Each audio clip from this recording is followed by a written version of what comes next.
Comenzamos con la lectura, vamos a leer los primeros 5 versículos, ¿sí? Hubo larga guerra entre la casa de Saúl y la casa de David, pero David se iba fortaleciendo y la casa de Saúl se iba debilitando. Y nacieron hijos a David en Hebrón, su primogénito Amnón, de Ahinoam, jezreelita, su segundo, Keilab, de Abigail, la mujer de Nabal, el de Carmel, el tercero, Absalón, hijo de Maca, hija de Talmai, rey de Jesur, el cuarto, Adonías, hijo de Hagit, el quinto, Cefatías, hijo de Abital, el sexto, Iberam de Egla, mujer de David. Estos le nacieron a David en Hebrón. Aquí nos detenemos por primera vez, ¿sí?, para comenzar a ver un poquito de qué se trata esta hermosa historia. Bueno, había pasado un momento crítico el pueblo de Israel, que ya ustedes lo han estudiado, la muerte de Saúl, de Jonatán, de Abinadab, de Malquisúa, ¿sí?, allí que fueron muertos en la batalla de Gabaón por mano de los filisteos, ¿sí? Todo Israel quedó conmovida por esta causa. Y en los capítulos anteriores vemos cómo David fue puesto como rey en la tribu de Judá, en el sur de Israel, pero sin embargo quedó un resto de la casa de Saúl, a lo cual aparece aquí Isboset, ¿sí?, reinando en el norte de Israel. No se detiene mucho el pasaje que ha sido escrito varios años después de que sucedió esta historia. No se detiene mucho el pasaje en cuanto al largo de la batalla, ¿sí? Lo que sí es claro con respecto a lo que producía la batalla. El primer versículo nos habla de que hemos leído que la casa de Saúl se debilitaba, pero la casa de Israel, de David, se iba fortaleciendo. Más allá de las circunstancias y de las razones y de las cuestiones que se van a ver a lo largo de todo este libro, ¿sí?, el resultado final era este. Por eso la propuesta para estudiar este pasaje lo vamos a hacer desde 2 puntos, ¿sí?, considerando el libro en su totalidad, pero también considerando puntualmente este pasaje, porque hay cosas que son realmente interesantes para poder pensar. Luego nos narra a los hijos de David. Bueno, esto tiene que ver mucho con el linaje. Si David se iba fortaleciendo, iba construyendo un linaje real, y para esto la familia era importante. No señalan los hijos de Isboset. Bueno, después van a ver por qué no. Dura muy poco, no lo vamos a adelantar en la historia. Pero esto nos muestra que Dios iba obrando a través de David, fortaleciendo su familia, fortaleciendo su casa y teniendo o llevando adelante una estructura como era necesario para un reinado próspero, que luego termina siendo así en el pueblo de Israel. Continuamos con los versículos siguientes para ya adentrarnos en esta historia. Dice: como había guerra entre la casa de Saúl y la de David, aconteció que Abner se esforzaba por la casa de Saúl. Y había tenido Saúl una concubina que se llamaba Rispa, hija de Aja. Y dijo Isboset a Abner: ¿por qué te has llegado a la concubina de mi padre? Y se enojó Abner en gran manera por las palabras de Isboset y dijo: ¿soy yo cabeza de perro que pertenezco a Judá? Yo he hecho hoy misericordia con la casa de Saúl tu padre, con sus hermanos y con sus amigos, y no les he entregado en mano de David. ¿Y tú me haces hoy cargo del pecado de esta mujer? Así haga Dios a Abner, y aún le añada: si como ha jurado Jehová a David, no haga yo así con él, trasladando el reino de la casa de Saúl y confirmando el trono de David sobre Israel y sobre Judá, desde Dan hasta Berseba. Y él no pudo responder palabra a Abner porque le temía. Entonces envió a Abner mensajeros a David de su parte, diciendo: ¿de quién es la tierra? Y que le dijesen: haz pacto conmigo, y he aquí mi mano estará contigo para volver a ti todo Israel. David dijo: bien, haré pacto contigo, mas una cosa te pido: no me vengas a ver sin que primero traigas a Mical, la hija de Saúl, cuando vengas a verme.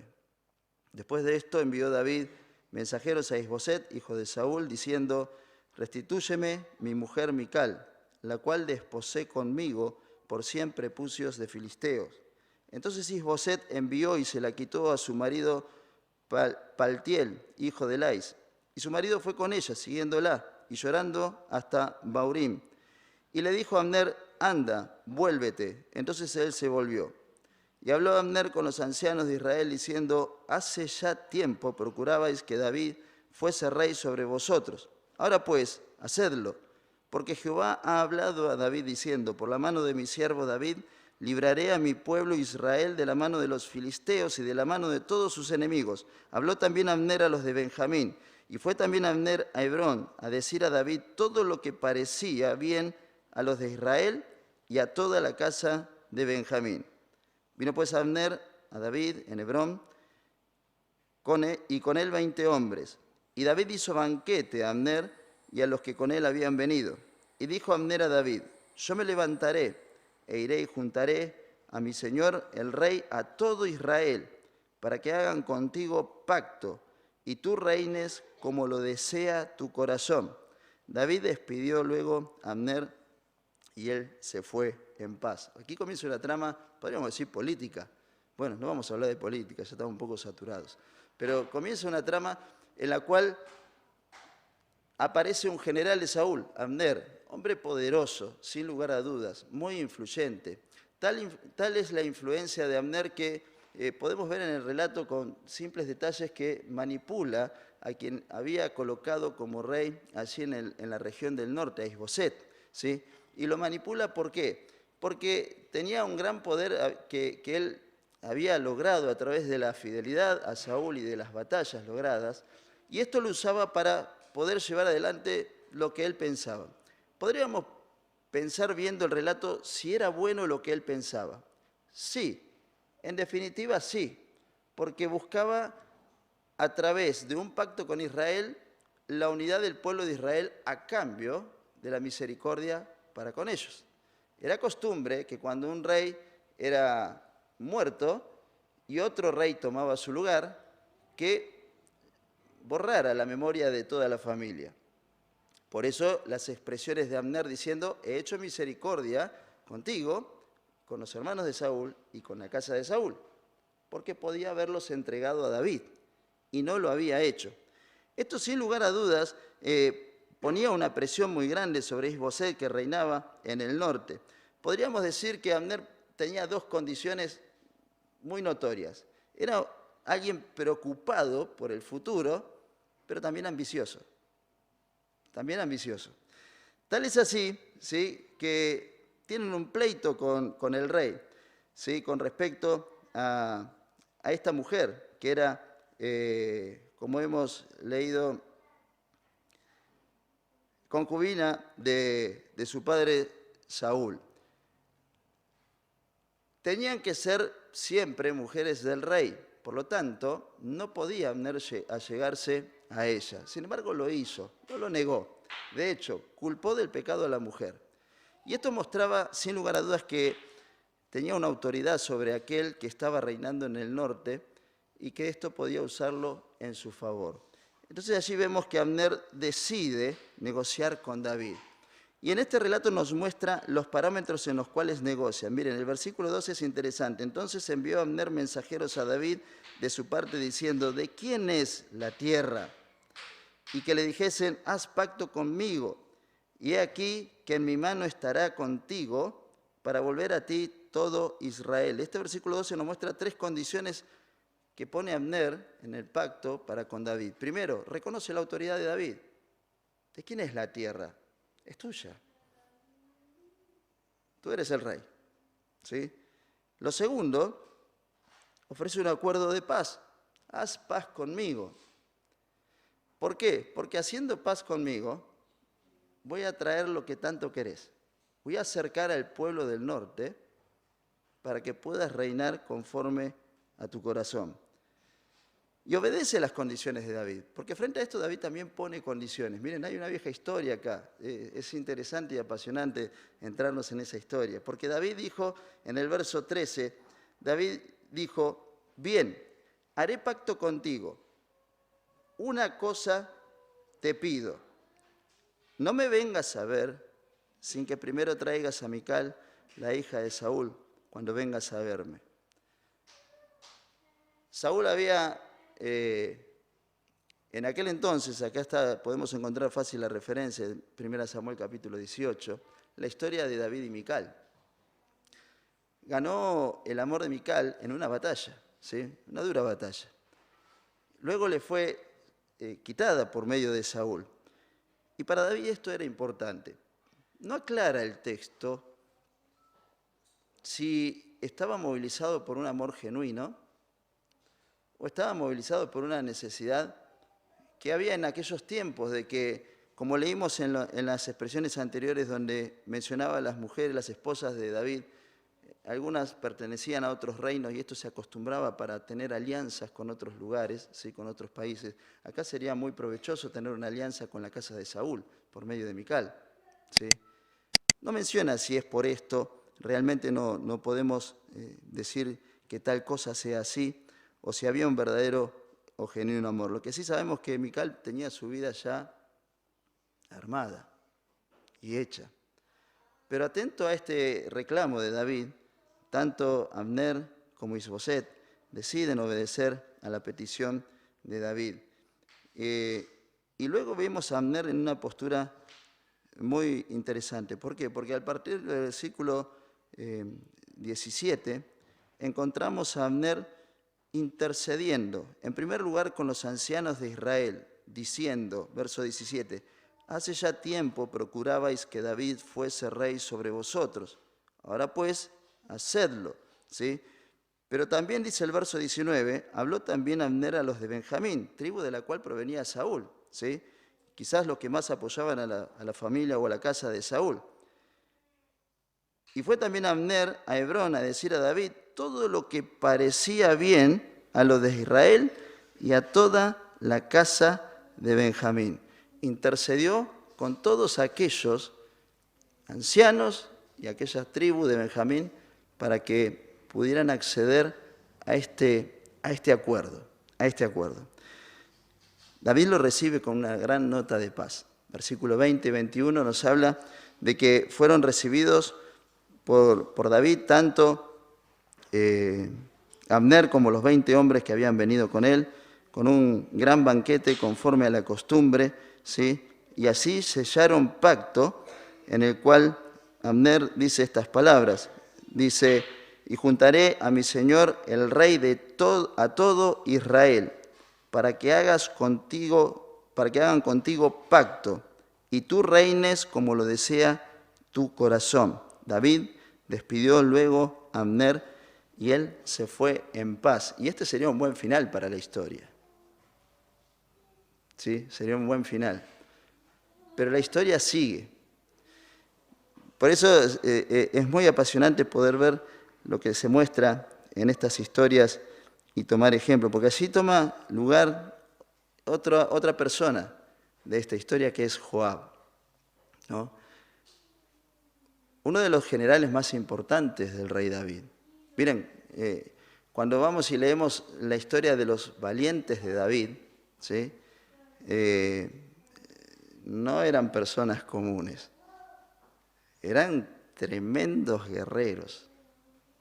Tal es así que uno mató 600 personas en una batalla, otro se le pegó la espada de tanto combatir, ¿sí? Quedó su espada pegada en la mano y tantos hombres valerosos. Bueno, Joab no era un hombre común, sino que era uno de los generales del ejército de David.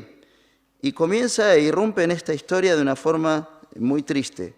Miren, verso 22, y he aquí que los siervos de David y Joab venían del campo y traían consigo gran botín. Mas Abner no estaba ya con David en Hebrón, pues ya lo había despedido y él se había ido en paz. Luego que llegó Joab y todo el ejército que con él estaba, fue dado aviso a Joab diciendo, Abner, hijo de Ner, ha venido al rey y él le ha despedido y se fue en paz. Entonces Joab vino al rey y le dijo, ¿qué has hecho? ¿Qué has hecho? He aquí Abner vino a ti. ¿Por qué pues le dejaste que se fuese? Tú conoces a Abner, hijo de Ner. No ha venido sino para engañarte y para enterarse de tu salida y de tu entrada y para saber todo lo que tú haces. Y saliendo Joab de la presencia de David, envió mensajero tras Abner, los cuales le hicieron volver desde el pozo de Siria sin que David lo supiera. Y cuando Abner volvió a Hebrón, Joab lo llevó aparte en medio de la puerta para hablar con él en secreto. Y allí, en venganza de la muerte de Asael, su hermano, le hirió por la quinta costilla y murió. Cuando David supo después esto, dijo: inocente soy yo y mi reino delante de Jehová para siempre, y de la sangre de Abner, hijo de Ner. Caiga sobre la cabeza de Joab y sobre toda la casa de su padre, que nunca falte de la casa de Joab quien padezca flujo, ni leproso, ni quien ande con báculo, ni quien muera a espada, ni quien tenga falta de pan. Joab, pues, y Abisai, su hermano, mataron a Abner, porque él había dado muerte a Asael, hermano de ellos, en la batalla de Gabaón. Entonces dijo David a Joab y a todo el pueblo que con él estaba: rasgad vuestros vestidos y ceñid de cilicio, y haced duelo delante de Abner y del rey. Y el rey David iba detrás del féretro. Y sepultaron a Abner en Hebrón. Y alzando el rey su voz, lloró junto al sepulcro de Abner, y lloró también todo el pueblo. Y endechando el rey al mismo Abner decía: ¿había de morir Abner como muere un villano? Tus manos no estaban atadas, ni tus pies ligados con grillos. Caíste como los que caen delante de los malos hombres. Y todo el pueblo volvió a llorar sobre él. Entonces todo el pueblo vino para persuadir a David que comiera antes que acabara el día. Mas David juró diciendo: así me haga Dios y aún me añada, si antes que se ponga el sol gustare yo pan o cualquier otra cosa. Todo el pueblo supo esto y le agradó, pues todo lo que el rey hacía agradaba a todo el pueblo. Y todo el pueblo y todo Israel entendió aquel día que no había procedido del rey el matar a Abner, hijo de Ner. También dijo el rey a sus siervos: ¿no sabéis que un príncipe grande ha caído hoy en Israel? Y yo soy débil, aunque ungido rey, y estos hombres, los hijos de Sarbia, son muy duros para mí. Jehová dé el pago al que mal hace conforme a su maldad. Allí aparece Abner, sobrino de David, desconfiado en apariencia. Pero el versículo 30 muestra sus verdaderas intenciones. Y allí en el versículo 30 podemos ver: Joab, pues, y Abisai, su hermano, mataron a Abner, porque él había dado muerte a Asael, hermano de ellos, en la batalla de Gabaón. Joab tenía una clara intención de obrar por su propia cuenta, de poder llevar adelante esa venganza por su hermano que había sido muerto en una batalla. Miren, había códigos, y esto es palpable desde los relatos. La endecha de David habla justamente de un crimen, no de una muerte en una guerra. Cuando había una guerra, como se dice comúnmente, en la guerra todo vale, ¿sí? Pero allí aparece Abner para cobrar venganza cuando no debía hacerlo. No había batalla, no había guerra, y David clama: ¿había de morir Abner como muere un villano? Tus manos no estaban atadas, ni tus pies ligados con grillo. Caíste como los que caen delante de los malos hombres. Por eso allí podemos ver, y quería llevarlos a pensar en estas dos miradas. Lo de la carta en general, pero no vamos a adelantar la historia, solo una mención. Pero lo del hecho puntual, ¿sí? El hecho puntual sobre esta historia la vemos en el triste episodio de Joab matando a Abner. ¿Por qué hablamos de un triste episodio? Porque Joab es un claro ejemplo del que obra movido por sus propios intereses. Miren, lo que venía viviendo el pueblo de Israel era bueno, sí. lo que pasaba en el reino del norte no importaba, cómo arreglaban sus cosas. Pero estaba a punto de congregarse todo el pueblo en uno solo, como era conveniente, como luego lo hizo más adelante y como terminó siendo una época la más próspera del pueblo de Israel, casi llegando a ser un imperio, conquistando varios territorios de sus enemigos.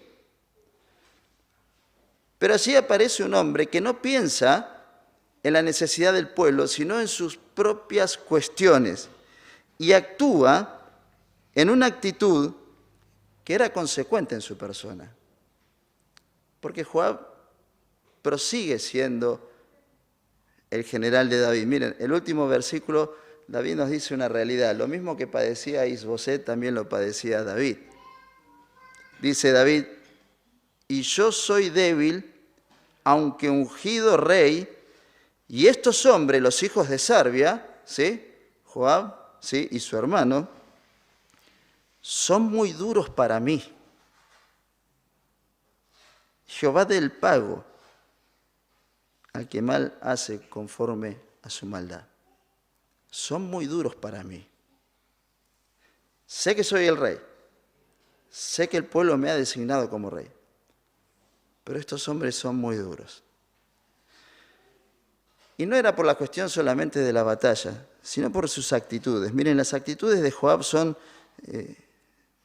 de una constante permanente con sus propios, o movilizado por sus propios intereses. Allí lo vemos a Joab también apareciendo en 2 Samuel capítulo 18, matando a Absalom, hijo de David que se había sublevado.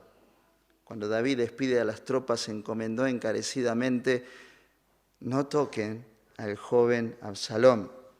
Y así Absalom se encuentra con un siervo desconocido, no va a estar el nombre cuando lo lean allí en 2 Samuel capítulo 18, de ese soldado desconocido que se atrevió a enfrentar a Joab en el mismo bosque donde habían muerto 20.000 personas.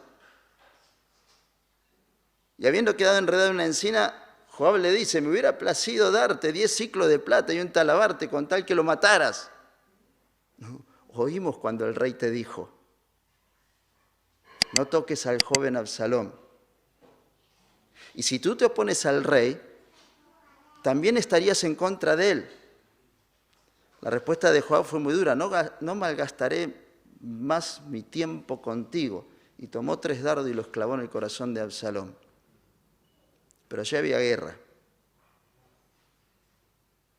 Pero luego la tarea de Absalom siguió. Y en el capítulo 20 de 2 Samuel, también lo vemos matando a un general que había nombrado David, con la intención de desplazar a Joab, que ya había cansado el corazón de David. ¿Por qué? Porque siempre obraba movilizado por sus propios intereses.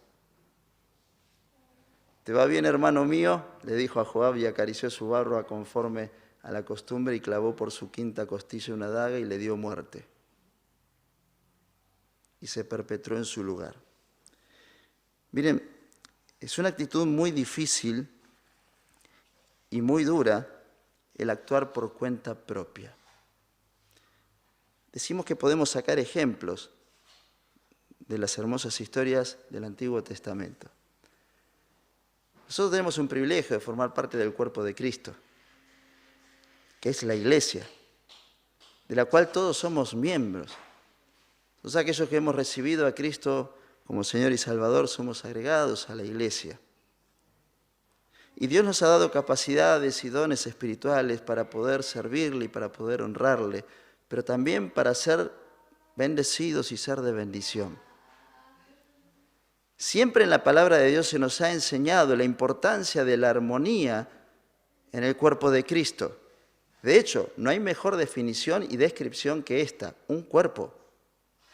Un cuerpo que funciona armónicamente, un cuerpo que necesita de todas sus partes para un óptimo rendimiento. Y es realmente muy difícil poder sentir la presencia del Señor y la bendición del Señor cuando actuamos por cuenta propia. cuando actuamos por cuenta propia, cuando actuamos movilizados por nuestros propios intereses. Y quiero ser claro en esto, porque a veces cuando hablamos de esto pensamos en intereses X. Nuestros intereses son muy variados. Nuestros deseos a veces son muy simples, pero los anteponemos frente a la obra del Señor. Miren, no hace falta ser anciano de una iglesia para actuar por sus propios intereses, ni hace falta tener un ministerio para actuar por propios intereses. Queridos hermanos, a veces decidimos no venir a la reunión, y pongo un ejemplo simple, por propios intereses.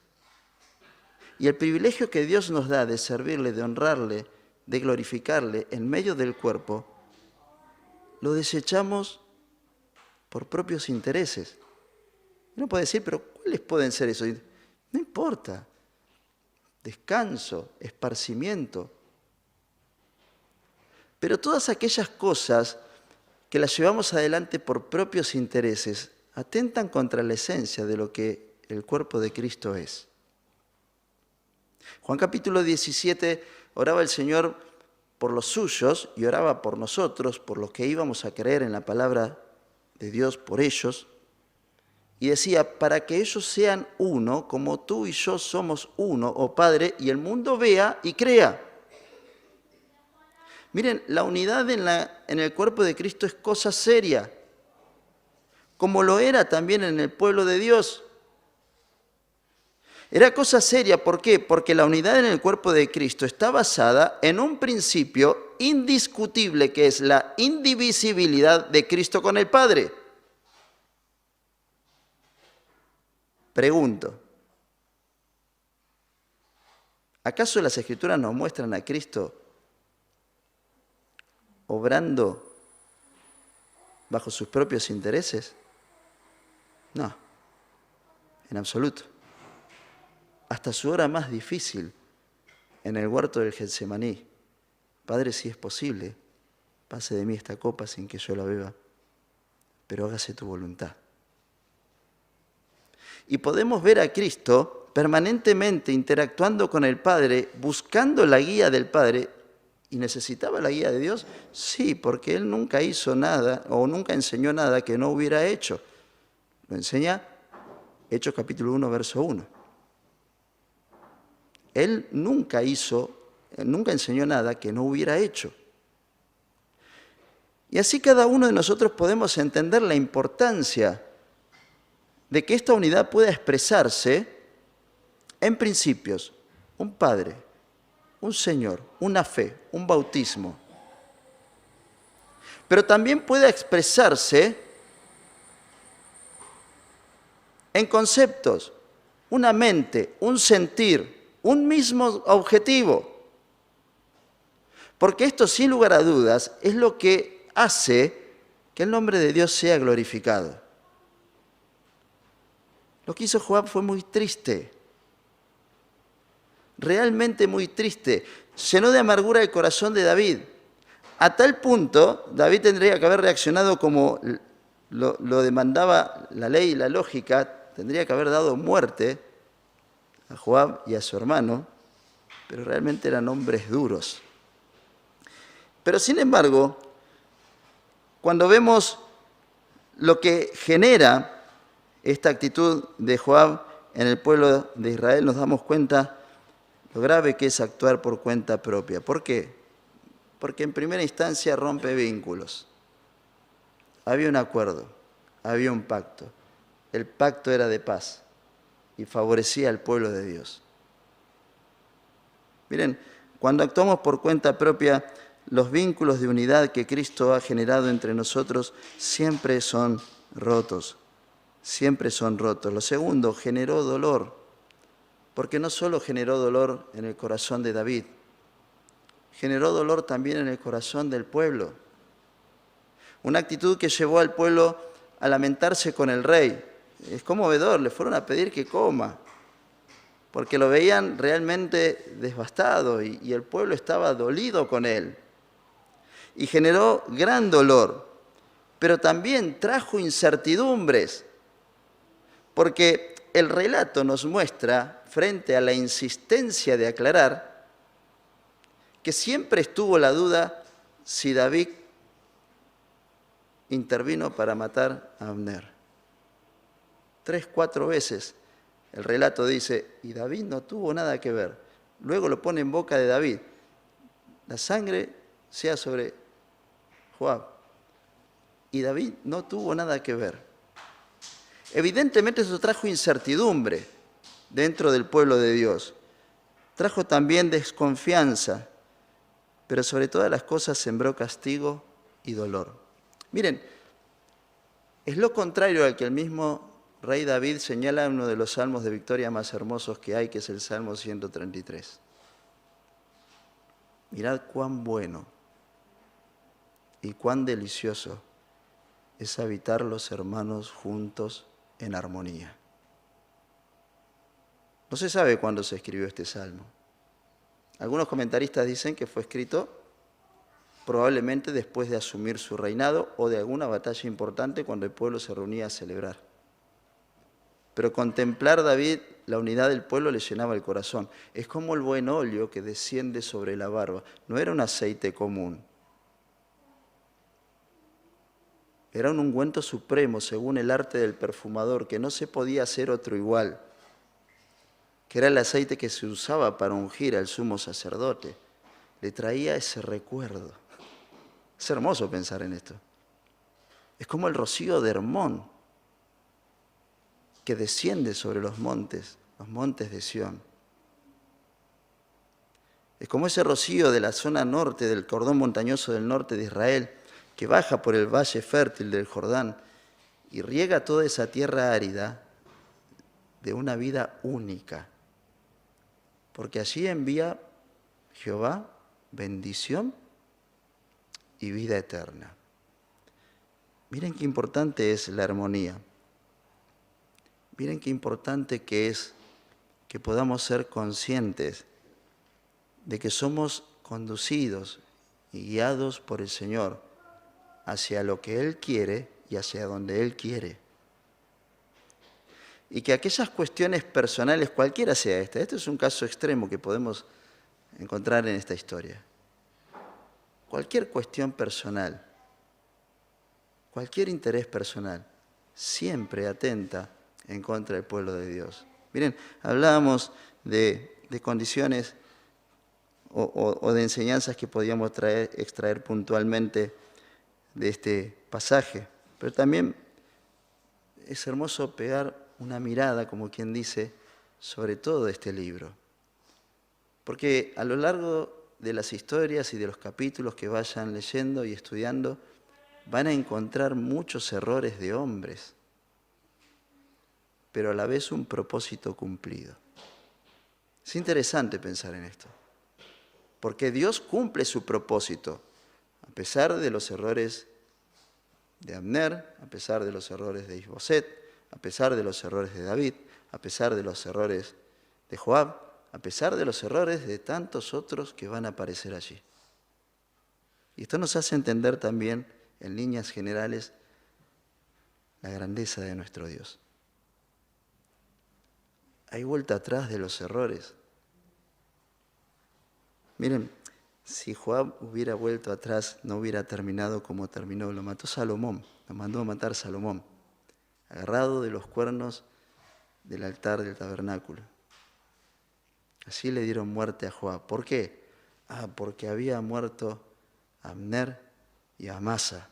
No contaron a Absalón porque era guerra, pero Abner y Amasa no lo pudieron olvidar.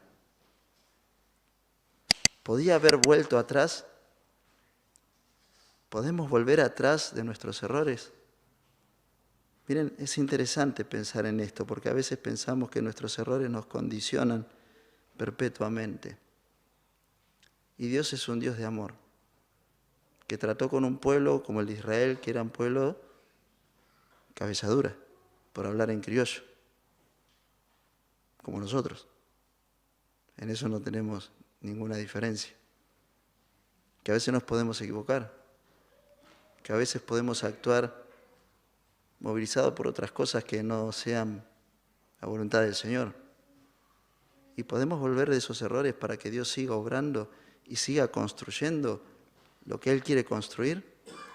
Miren, yo creo en un Dios poderoso.